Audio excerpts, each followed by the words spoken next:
and welcome to the 6th episode of Two Chicks, One Show, the show where we talk about one currently airing show as it airs every week. My name is Tricia and she's Kait Calabro. We are the Two Chicks. This week's one show is Outlander, as it has been for the last 5 weeks. We are going to be discussing the 6th episode of the first season, called The Garrison Commander. Kait, why don't you tell us what it was about? Okay, so the 6th episode of this season turned out to be a lot more intense than I think all of us were ready for.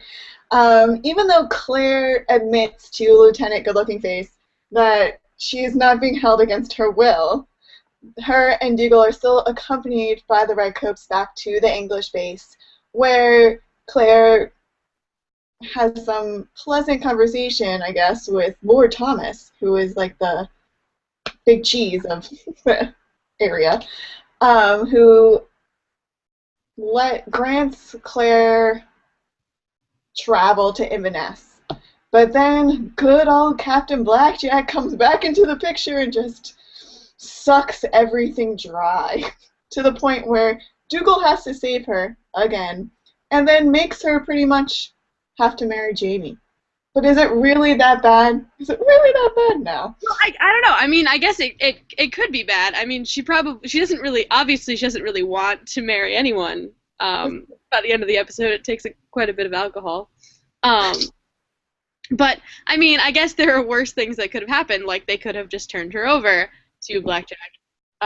But anyway, so, as you're saying, like, this episode starts out with her meeting sort of like the garrison, the group of soldiers that is sort of in charge of this area. And they're sort of squatting in Mackenzie land, which I was kind of like, that seems a bit odd. Like, it seemed like it would probably... It's the king's land, Tricia. It is the king's land. I do understand that it is the king's land. But at the same time, it is Mackenzie land, and they don't seem like well, I guess they're not going to just, like, run in and be like, you English need to leave, and I hit you with my... I guess they weren't on the rent stop. Okay. Anyway, so we meet these English people, and it's just Claire and Dougal, so it's, unlike what we thought last week, which we thought that it was going to be all of them, like they'd already captured the rest of the Mackenzies. Yeah. It wasn't a capture. No. Well, I mean, it kind of was, but it wasn't meant that way, at least not to look that way. So it's just the two of them, so Dougal is, like, super outnumbered by heavily armed Englishmen. Yeah, and it's like, Claire mentions it, like, in her voiceover in the episode, like, Dougal is now the Outlander. He's the outsider amongst all these English people, and it was funny to see Dougal, like, really uncomfortable. Yeah, and I thought it was the first time I think that I as a viewer ever felt like I had a different point of view than Claire. Because the whole time she was talking about how, like, she really liked being in this place where people were sympathetic and instead of looking at her suspiciously or hostilely, and I was kind of like, I feel extremely threatened at this point in time. Yeah. But, you know, that's how it started off, but then things really do not go too well for Claire. Oh, no, things go very badly for Claire, but they also go not so awesome for Dougal either. I mean, we get a real feel of how, like, we know how the Scots feel about the English, and now we get a really good feel about how the English feel about the Scots. Yes. And we get that from the Brigadier General. I'm going to call him Brigadier General Dickhead, since we're not using anyone's real names. We don't use real names. I'm going to call Captain Black Jack BJ. Okay, well, that's shorter, because calling him Black Jack Randall is a mouthful. Yeah. So he's BJ. We have Lieutenant Good-Looking Face, who's Lieutenant Foster, for those of you who use character names. Yeah, I read the book. The people that are using real character names read the book. We didn't. So. No. We both have the book. We just haven't read it yet. Well, like, it's sitting in the rooms with us right now, but we just haven't. It's sitting right there, 10 pages in. Yeah, mine's, like 3. 3.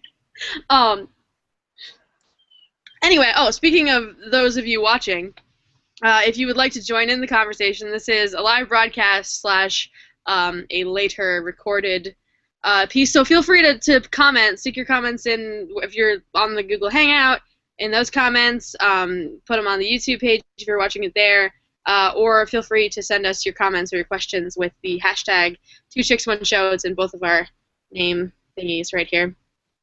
But anyway, getting back to Dougal. So we get a really good feel for how the English sort of really hate the Scots. And it's not even that they hate them, it's that they see them as vermin, sort of. Or the word savage was mentioned several times. So Yeah. they're like savage, barbaric.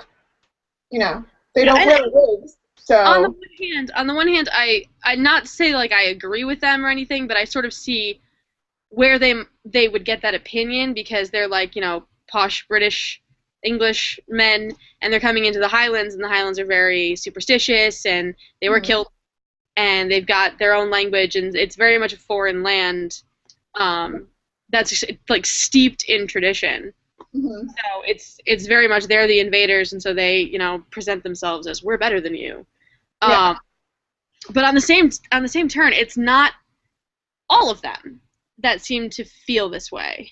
It was very refreshing because until Lieutenant Good Looking Face came into the picture, we only really had BJ, and BJ was an ass.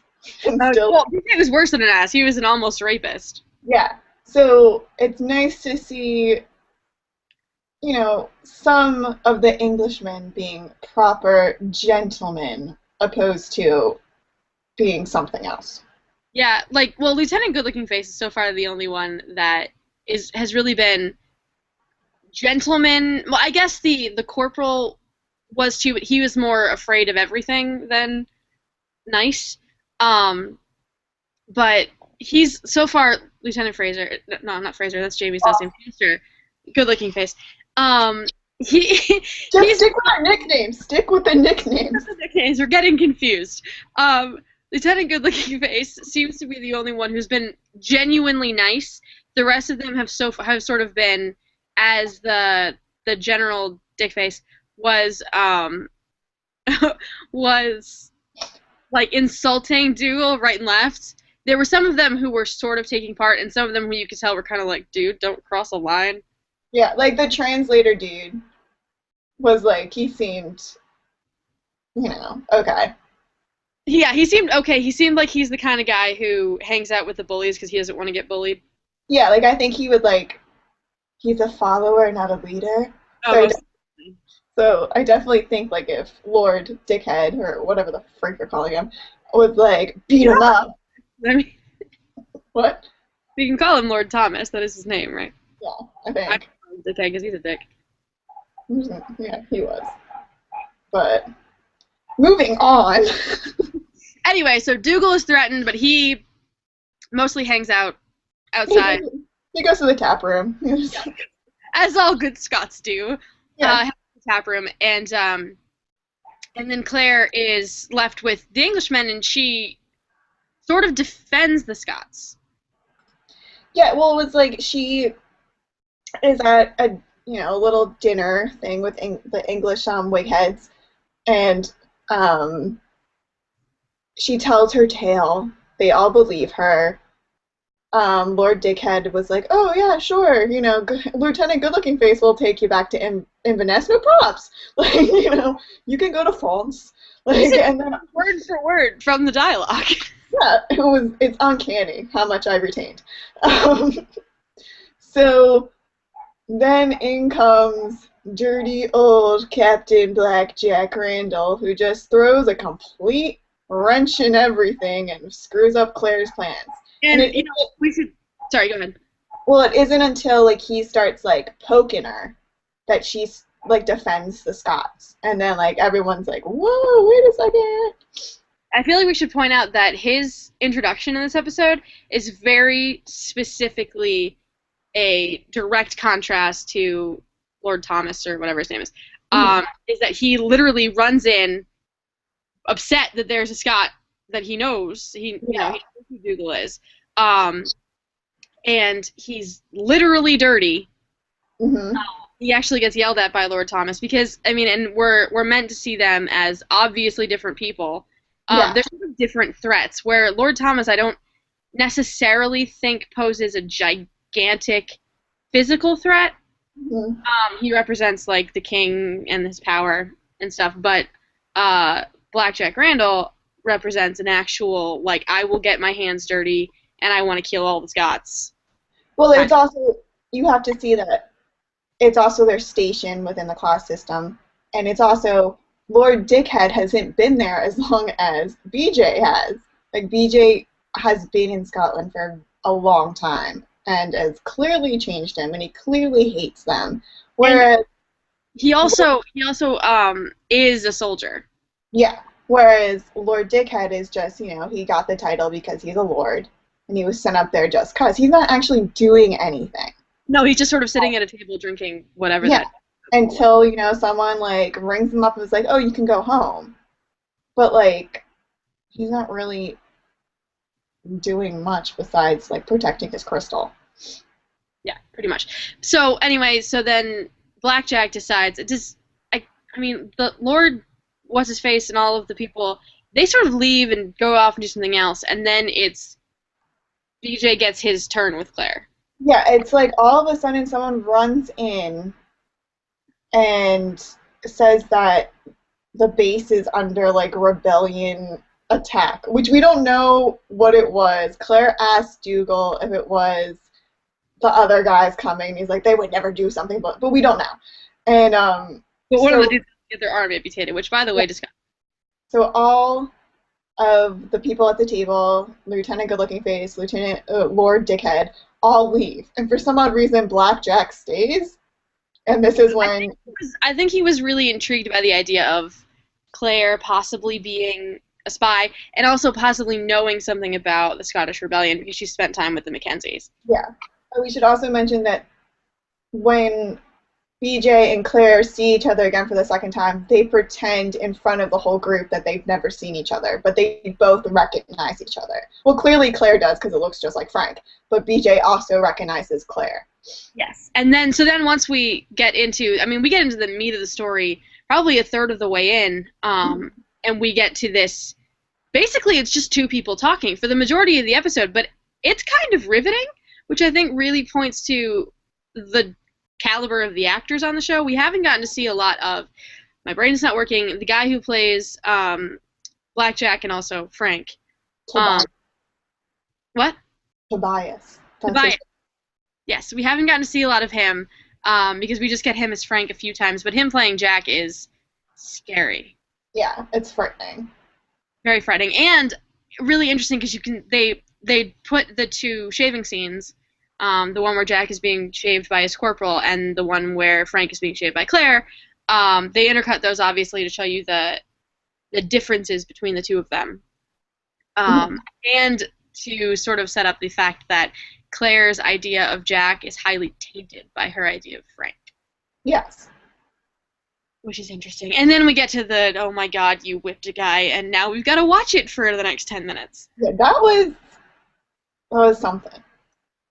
That was disgusting is what that was. There was flesh and the hanging, and oh my god, effects makeup has gotten really good, but, Like, the first time he, like, whips him and then, like, the blood, I was just like, oh my god, like, it was gross. Yeah, I was like, that's disgusting. And then later on, when you just see hunks of the skin, like, and I was just like, I'm not gonna lie, I'm a pretty big girl, so there was a lot of this going on. Like, is it over? He's still going. I was just like, oh my god. I was watching, but I was kind of like this the whole time, where I was like, I am ready to close my eyes. That doesn't help because Jamie is such a good-looking, perfect specimen. You're just like, no, Don't destroy his back. no. But anyway, so we get this whole monologue, and I think that's the part that I was most interested in, was this sort of monologue that Jack goes on, where he's talking about the act of giving Jamie those extra 100 lashes, and he's kind of really obviously a sadist, which is interesting for people like me who think sadism is apparently interesting from a character level. But he starts out, and you can think that like the whipping itself is what turned him into this sadistic person, but he obviously was that way at least a little bit beforehand, because he gives no thought to the idea that he is about to tear this kid apart. Yeah, He's talking about how, like, I knew 100 lashes was going to hurt my arm. yeah, like that's what I was just gonna say. He's like more worried about. He was like, I was going to pace myself, but like once he got into it, there was like no pacing. No, It's and just on the like, one hand, the fact that he loses control makes him both terrifying and not as terrifying as if he were still to take his time. Because I think if he continued to take his time when he was really enjoying it, I would have been like, okay, this just you need to go over there and yeah, see. But the fact that he sort of lost it makes me think that he's the kind of sadist who'll slip up and maybe we'll get to stab him or something. I don't know.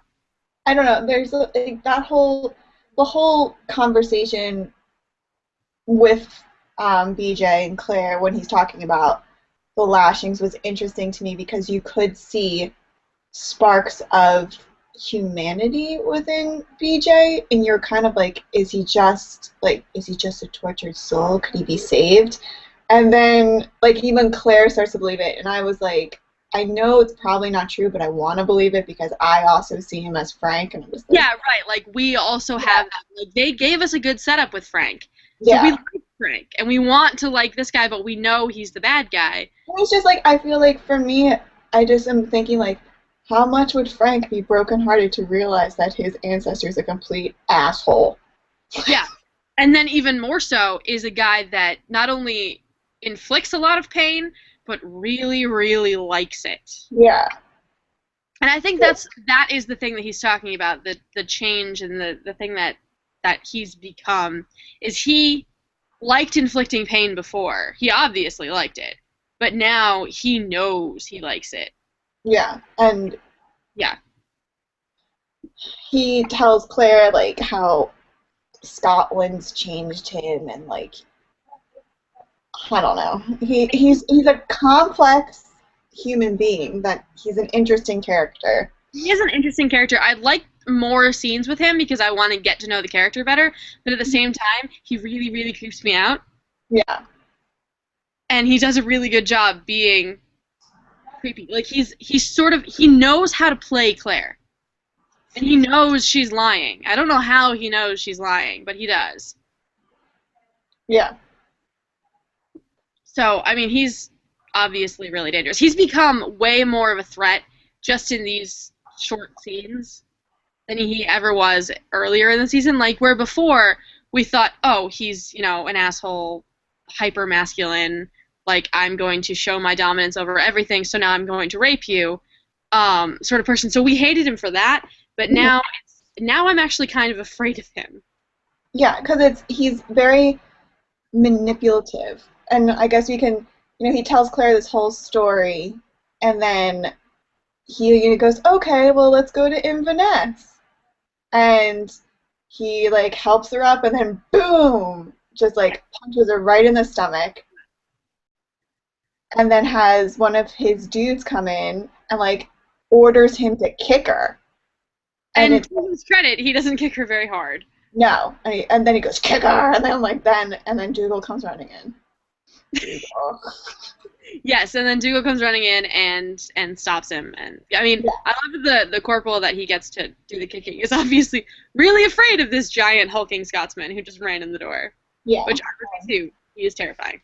It ends with the whole BJ thing ends with him letting Dougal and Claire go because he can't hold her captive on Mackenzie land, but orders Dougal to deliver Claire the following evening to Fort Williams, which I'm assuming is completely occupied by the English.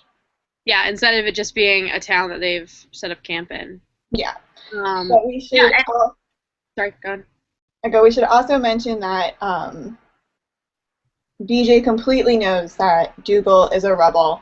He knows that he's raising money for the Jacobite? Yeah, he knows, but he has no proof. He has no proof, but he knows. And before he has the whole honesty session with Claire, he tries to get Claire to become a spy, and that's how she'll earn her freedom, I guess. She wants him, and she was like, no, I'm not going to be a spy. So we should also mention that he's very much trying to get Dougal on charges. Yes, and one of the things that, I mean, they set up Jack as terrifying and as a guy who's really good at his job. Really? Because as much as his methods are horrible, he knows things that like no other Englishman seems to know. Like he knows there is a rebellion brewing, and he knows that it's the Mackenzies who are sort of leading the charge. Yeah.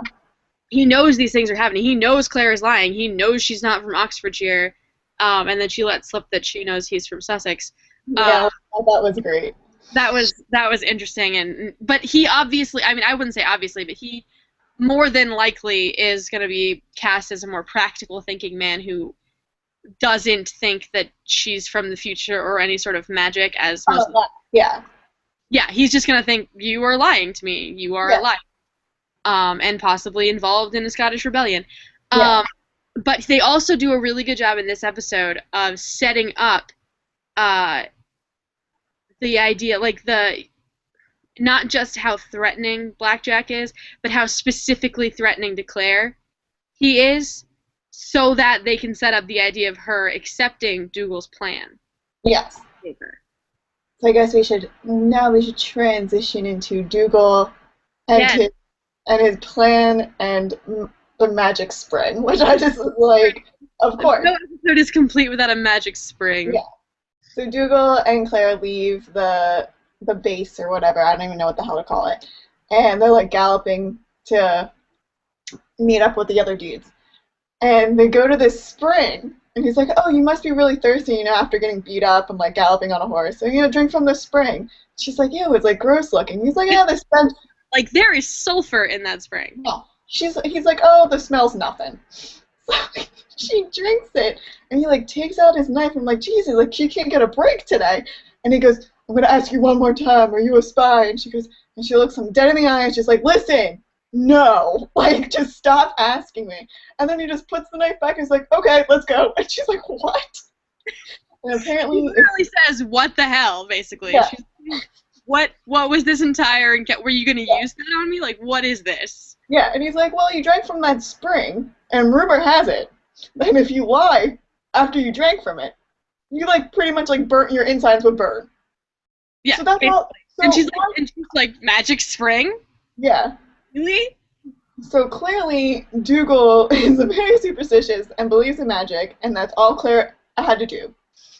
Yeah, it was so lucky that spring was just a short gallop away. Yeah. Like, I was very happy because now we're just like, the chapter book is ended on this whole, like, does Dougal believe Claire anymore? So we can move past it. Is now most definitely, if not necessarily a good guy, he is most definitely on our side, on Claire's side. Like, probably right now Claire's best friend. Well, no, Ned's probably Claire's best friend. Or Jamie. Yeah. Well, hopefully Jamie after next week's episode. After next week, I would hope so. So then Dougal gives Claire his whole, I have this idea, you need to now go along with this. And she's like, hey, what? He's like, you can't be arrested if you are a Scot, so we're going to change you from an English lady into a Scot. And she goes, how the hell are you going to do that? Yeah. He's like, you're going to get married. Yeah, and she's like, I'm not going to marry you. And he's like, no, I wasn't. It wasn't me who I had in mind. This is me. And then, ta-da! Of course it's Jamie. So, my whole thing is, Claire says, oh, you've been talking to Ned. So, obviously, Dougal was pre-planning for something like this to happen, that he already had this plan. Like, it was already kind of settled. He had already had the foresight to talk to Ned about this, I guess. So I guess there was always some concern that they would get captured. Yeah. And that Claire ended up being on their side, that they would have to do. It could have been like after they saw Lieutenant Good-Looking Face the first time, maybe Dougal started talking to Ned. Maybe. I mean, that's the most likely scenario, I think. Unless he's like really good at the foresight. Yeah. So who knows? He could be just like a soothsayer. I don't know.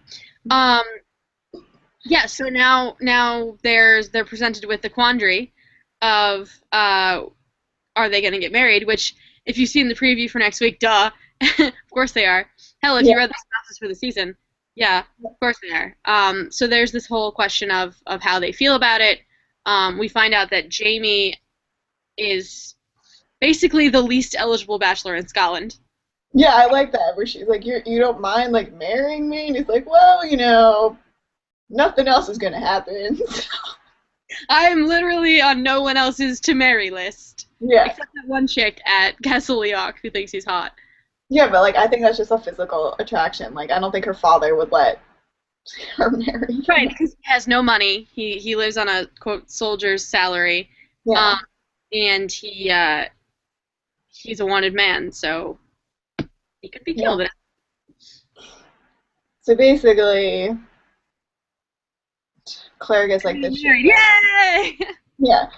And like I think then we find out Jamie's a virgin, which you weren't too surprised about, but I was kind of Surprised at all. I don't know, I thought it was cute. I thought like that whole thing It's cute that he's like, I guess one of us should know what they're doing. yeah, like I just thought that whole interaction was adorable because I just think Jamie's adorable. But the fact that like it was set up in the dialogue and the way they shot it, like where he pauses and he's like, as long as you're not worried that I am, Yeah. and like they set it up and it was obviously played out and people had reactions like, oh my God, Jamie's a virgin. I'm like, he's Catholic Yeah. in the mid 1700s. Like I honestly would have been surprised if. I don't know. Angus and the other guy that's always talking about laying ladies clearly aren't virgins. Yeah, but the people that talk about it the most are the ones that have the least amount of sex. This is true. Like, maybe he found, like, a very drunk wench, but I'm thinking probably not. Or sheep, because they do talk about the sheep. Oh my god. Okay, this took a turn. But yeah, so I was not at all surprised that Jamie is a virgin. I do think it'll make next week very interesting. In the preview, they have that cute little moment where they're about to kiss, and she goes, so tell me about your family. Yeah. So that'll be adorable. But we also have the continued quandary of Claire is married to Frank, and she loves him. Like, she obviously loves him. It's not like they were in some sort of broken relationship or that she hadn't seen him. So there's, I mean, I would assume she's going to feel like she's betraying Frank. But at the same time, this is 200 years before Frank, and she doesn't know if she's ever going to get back. And at this point in time, she has no other choice. She will die, essentially. I think what we're going to see an internal battle with Claire is that she still very much is a married woman in her head, but she's also, I think she's going to find herself very attractive to Jamie and wanting to be a wife to Jamie. I think she already has. I mean, they flirted. Yeah. Oh, it was also adorable when he was like, oh, you've cleaned my bandages enough, so hey, might as well. Yeah, I owe you. You've mended my wounds. You must be my wife. This is another example of Jamie being Mr. Perfect. Yeah. No big deal. I think I'm starting to ignore it and just not care that much about Jamie at this point. Now I'm just like, you know what? If he's gonna be perfect, I'm gonna swing for it. So now I'm just gonna be like one of those crazy ghosts that's like, okay. See, I'm now much more interested in like Dougal's character because he's more of an interesting character at this point. He's had. But Dougal's also like kind of swoon worthy too. Like I would like when Dougal does things, it's swoon worthy. Oh yeah, I mean he's a different kind of chivalrous, like where he stands up for what he believes in and he protects Claire because he honestly believes that he needs to protect her, at least at this point. But you know, we've questioned him. He's been less than nice to her, less than welcoming, and I think that he's earned our respect where Jamie has honestly earned the swooning by being effective. Like, I think Lieutenant Good-Looking Face has had more of a character development than Jamie. I'm hoping that we see more of Lieutenant Good-Looking Face. Like, I'm going to be really disappointed. And at one point, maybe we will remember his name. It's Foster. Is it Foster? Yes, it is Foster. I keep getting confused. What do you keep saying? Forrester? No, I keep saying Fraser because that's Jamie's name. We haven't really heard Jamie's name. Yeah. So technically, we don't know it. It was in the preview. Yeah, it was in the preview, and it's also on IMDb. But anyway, so that was this week. It was really good, and you said in your notes before we started the episode that this was only 2 pages in the book. Yeah, if you watch, I watch the show on demand, and you know how they do, we've mentioned it before, they do, like, inside Outlander, like, at the end. It's really interesting. Yeah, you should watch them. The showrunner mentioned that this passage was actually only 2 pages within the book, but he really wanted to have his audience develop who the villain is. And clearly, brilliant. Yeah, clearly it's BJ. I don't think anyone was really questioning who our villain was, but now we like really know him. Like we know what's inside his mind. Like yeah, it's not white hat, black hat anymore. It's oh my god, this guy's crazy. Yeah, like there's no now there's no saving this dude. So so I thought that was really interesting. And he says specifically that he likes it in the dark. I'm in the darkness now, I'm staying there. Yeah, so he basically sets himself up as an unredeemable character. He doesn't want to be redeemed. He's like Darth Vader. He's Darth Vader. Have you seen all of the Star Wars movie? Darth Vader's redeemed at the end. Oh. He drops the Emperor off the thing. Oh, yeah. I get them all blended together. There's so many. There are 6 of them, and yes, we're really off track now. The first 3 don't count. No, 1 through 3 do not count. But anyway, so that was the episode. I'm looking forward to the future. I really want to see more of Black Jack Randall. I'm really interested in how he's going to react if they're not showing up because she's now Scottish. Yeah, that's going to be interesting. And whether or not, because they made she was specifically not mentioning that Jamie is the one who told her about the whipping. He thinks it's Dougal. So he obviously doesn't know where Jamie is. So since they're using their marriage as a way to keep her safe, are they going to tell him? Da-da-da. Anyways, we have 2 episodes left before the mid-season break. Yes. What is going to be a wedding? There's going to be a wedding next week, and what that means for the final episode, we will find out. But what are your predictions? I have none beyond what I just said. I don't know, because I don't think the whole episode, next week's whole episode is going to be the wedding, but maybe it is. Maybe I think it is. They do the whole marriage bed thing in the preview. Yeah, so then really I think maybe the last episode is going to be like BJ finding out and like maybe like attacking Clan Mackenzie, who knows. Yeah, maybe. Maybe he I don't know, attacks while they're being awkward in bed. That would be interesting. Mm-hmm. Something of the sort, anyway. So yeah, I'm really interested in what the final episode of the mid-season is going to be and how they're going to set it up for the second half of the season. Maybe by the second half of the season we'll have read the book. We have time. Yeah. And then, so a lot of, and I really hope Jamie develops a flaw again. Yeah. By the end of the season, or end of the half season. That would be nice. On an unrelated history note, tomorrow Scotland will be voting. Yes, I was going to bring that up. Freedom! For the freedom! Which I think is really fun that we are getting into this whole idea of Scots fighting for their freedom back when it was first a humongous deal for them. Yeah. And it's the same time period that Scotland is actually now voting. Yeah. For freedom. Dougal and Angus would be so happy. On the one hand, they would be really happy, and on the other, they're like, holy crap, we all die, and you just have to vote on something? Yeah, that's true. There's actually, on that line, there's last week's episode of This Week Tonight, or Last Week Tonight with John Oliver. I watched it. It was hilarious. Yeah, he did 15 minutes about Scotland, and that was hilarious. Yeah. So go watch that. Yeah, if you don't know what the hell's going on, then watch it. Yeah, it's good. It's a nice rundown of why Scottish people hate England, because apparently England... And if 15 minutes is too long for you, you can watch the landscaper from The Simpsons describe what's going on with Scotland as well. All right, so that was the Garrison Commander. So I guess we're gonna wrap it up for this week. So if you want to let us know what you thought of the episode, or what you think will happen in the future, or if you want to just make fun of us because we can't remember any of the characters' names, feel free to... I'm choosing not to remember their names. I'm choosing not to, okay?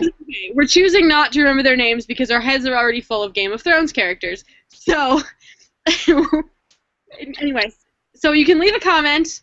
Leave a comment in the comment box below, either on Google Plus or on YouTube. Or you can send us a tweet. It's hashtag 2chicks1show right there. Use the numbers because it takes up less characters because we all want to do that on Twitter. Or also you can use our Twitter names. I'm at Tricia Ennis. She's at Kait Calabro. And this has been 2chicks1show. Thank you for watching. We hope you join us next week. Goodbye. Yeah.